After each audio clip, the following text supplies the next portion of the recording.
Hi guys, welcome back. As the title says, today I'm going to be discussing weight loss and dining out. Now I've had a look online and obviously there is loads of information and recipes, ideas over on social media about how you can create your own low calorie meals at home, but I don't think there's enough information out there about eating out. Now today's video will come from me with the perspective of a calorie counter, but if you don't count calories, there's also quite a lot of tips and tricks in here that can just keep you more on plan for a healthy, balanced diet when you are eating out.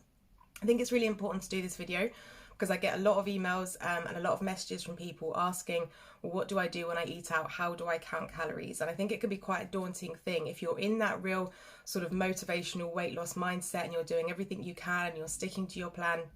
But going out can be quite scary because you don't always know the calories and things.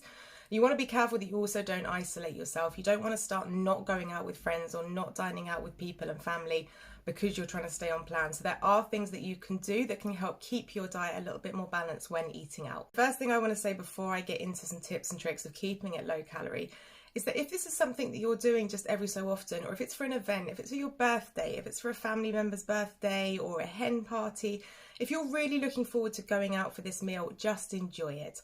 One bad night of eating isn't going to make you gain a load of weight, just like one healthy day of eating doesn't make us lose a load of weight. Go out, let your hair down. If you're going to a restaurant where you know there's a dish that you love or a dessert or you know there'll be a few courses, don't give yourself a hard time. Don't beat yourself up. Use it as a cheat night, really enjoy it and start again the next day.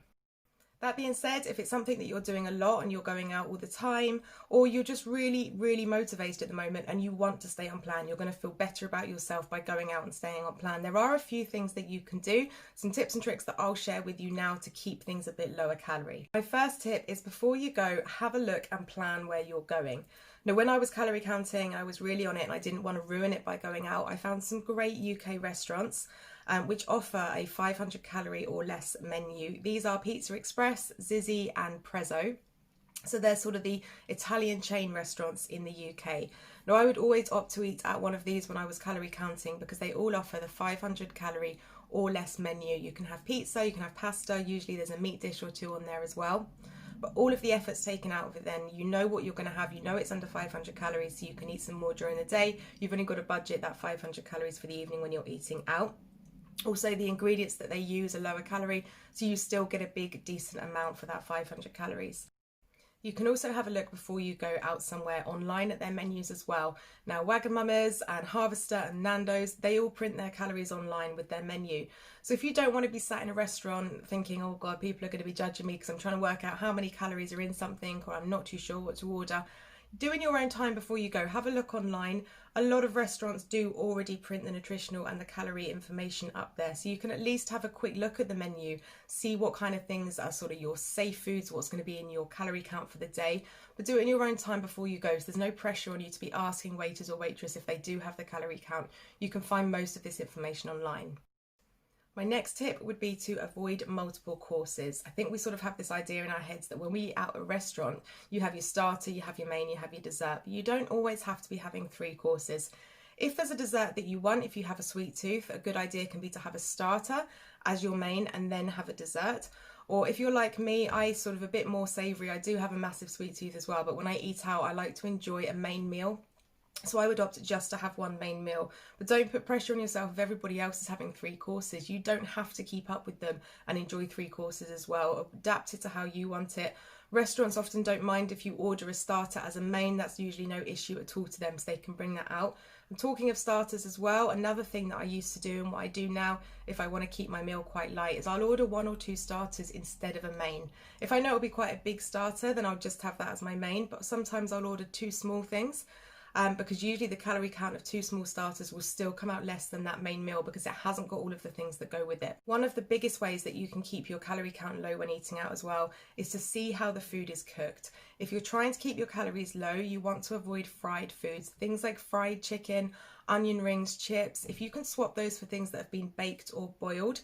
So a lot of restaurants will have something like a salmon dish, which is being baked. If you can have that with a jacket potato or some new potatoes and veg, instead of having something like chips, which are fried, you will automatically bring down the calorie count, but you will still keep the volume and the quantity of the food just by looking how it's being cooked. As well as having an awareness of how the food's being cooked, you also want to have an awareness of the ingredients being used And my top tip for this is if you're going out and you're having something like a pasta dish or a meat dish, avoid creamy sauces. If you can swap that for something like a tomato sauce or a vegetable-based sauce rather than a creamy sauce, so I'm talking about things like a carbonara, if you can swap that for a spaghetti bolognese, the calorie count will come down because you're not using that high volume of cream and oil that are used in creamy sauces. Big no-go as well, if you are trying to calorie count and stay on plan, is to avoid buffets.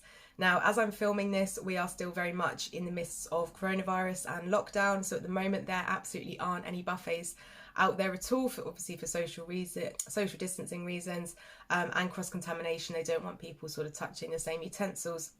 So right now there aren't very many buffets out there, but when things do start to come back to normal, buffets can be very dangerous, especially when you go to one of these ones which offer all different types of foods. There used to be one I used to go to in Brighton called Jimmy's, which offered a whole array of food. You'd have Chinese, pizza, burgers, sushi, and you automatically want to try a little bit of everything because that's what you're there for and that's what you're paying for, and you end up overeating massively. So avoid buffet situations and just go to restaurants where your food is already portioned when it's brought out for you. When it comes to drinking and eating out, for those of you who do follow me on social media, you'll know I'm not a big fan of alcohol, and that's not just for weight loss reasons. There is a whole array of reasons to why I choose not to drink alcohol very much. So for me, it's never particularly been an issue when I've eaten out. I will usually end up driving, and if I do fancy a drink, it will just be a drink, and I'll usually have a small glass of Prosecco.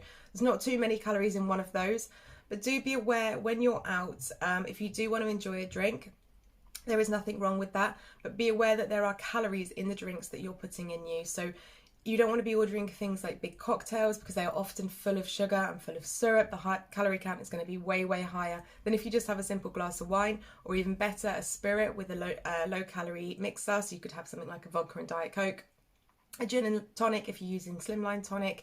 But just be aware that you don't want to be going out and sort of skimping on the food that you want to eat and then putting a load of calories in you from alcohol anyway, because you might as well be having that big greasy burger with fries and onion rings. If you're then going to put 4 cocktails in you, the calorie count's going to be exactly the same. So have an awareness as well that there are calories coming in from alcohol. Being the designated driver is great, I find, because then if I do want one, it literally is just one small drink. But I will usually stick to Pepsi Max when I'm out. I'll always have a jug of water on the table. That's a good tip, is to make sure you've always got access to water, because the more you can drink, the more you're going to feel full. Also, there's obviously loads more benefits from drinking water, so it's never going to be a bad thing, but always have access to a jug of water. Just ask the waiter if they wouldn't mind bringing a jug for the table. But I'll usually have something like a Pepsi Max or a Coke Zero, a low sugar soda, so that I've got something just a little bit different than water. It feels like I'm drinking something, but I will avoid alcohol. Now it leads me on to my biggest tip, and something that really helped me when I was eating out and calorie counting, and that is that I would stick to the rule that I wouldn't order dessert. Now I do have quite a sweet tooth. I would love to be able to eat dessert every time I went out, but when I was trying to stay on plan, obviously desserts are way higher in calories than most things are going to be on the menu. The way I would deal with it is I would enjoy my main, and if anybody else was ordering a dessert, if other people were having desserts at the table, I was always order a hot drink. So I would usually order a green tea for myself, or you could order a black coffee, you could order a regular tea, but I would always make sure that I had a hot drink coming at the same time as everybody else was eating desserts. That way I just had something there in front of me, something that I could be sipping on. It felt like I wasn't sitting back watching everybody else enjoy desserts, because I had something in front of me to keep me entertained. And of course it's not going to be the same as the brownie that's across the table or the mini donuts, but just by having that coffee or tea in front of me, it just gave me something to keep me occupied whilst everyone else was eating dessert. So I always recommend be careful that you're not ordering something like a big hot chocolate or a mocha, because they can be quite high in calories as well. You might as well just order a small dessert. But a green tea or a black coffee or a cup of English tea will just really help you and give you something to keep your hands occupied as well, so that you're not just sat at the table drooling over everybody else's food. You've got something to keep you entertained. So I hope that may have been beneficial to a few people, even if you've just taken 1 or 2 pointers. I am very much aware, as a calorie counter myself and someone who's been through it, of sometimes it can be quite daunting eating out, and especially out with a group of friends who aren't calorie counting and who aren't in that mindset that you are. That you don't want to sort of create an issue or an awareness of the fact that you're trying to find a lower calorie option. So there's some discreet ways on here that you can work it into eating out. The biggest one being have a look at where you're going. Pizza Express, Zizi's, Prezzo, those lower calorie menus are great. My friends never minded when I used to say to them, would you mind if we eat in one of these? Because they have such a large menu and they're very good value for money as well, that it was never an issue for anyone having to eat in those. So you can always just point that out to your friends. I'm trying to be good. They do a low calorie menu. Would you mind if we went to one of these restaurants? But have a look online. Also, as I say about the dessert idea, make sure that you have a hot drink to keep you entertained whilst other people have their desserts. And I would go home feeling a lot less guilt about myself. That's one of the biggest things I used to find with eating out. I've mentioned at the beginning of the video, if you're not doing this very often, do not beat yourself up for having a night off. But if you are eating out quite regularly, it used to make me feel a lot better going home saying, oh my God, I managed to go out and I stayed on plan. And I feel really pleased with myself, and I'll wake up tomorrow thinking, yeah, I can go out, but I've still managed to stick within my calories for the day. It's quite a good feeling. I hope everybody's keeping all right at the moment. We are still in the midst of very scary times, but thank you very much for coming back to watch this video. Please give it a thumbs up if you've enjoyed it. As I said, I haven't seen very many videos giving people just sort of some guidance on eating out and calorie counting, so maybe this will help a couple of people. Please hit subscribe if you like the content. I usually post every Tuesday. If you don't want to miss that, then you can hit subscribe, hit the bell icon. You'll be notified when I upload a video. As always, thank you for the ongoing support and love from you guys, especially over on social media. I will link the restaurants down below as well that I have mentioned, so that you can go across and have a look at those. We've got about a week left, I think, of the Eat Out to Help Out scheme. If you're watching this on the day that I uploaded it, which will be the Tuesday, there is about 1 week left until it goes back up to full price. At the moment, Monday to Wednesday, everything's 50% off. So if you watch this video on the day it comes out and you're getting quick, you can head over and try some of these meals on the 500 calorie menu for 50% off as well. But keep well, guys, keep safe. Thank you very much for coming back to watch this, and I will catch you in the next video.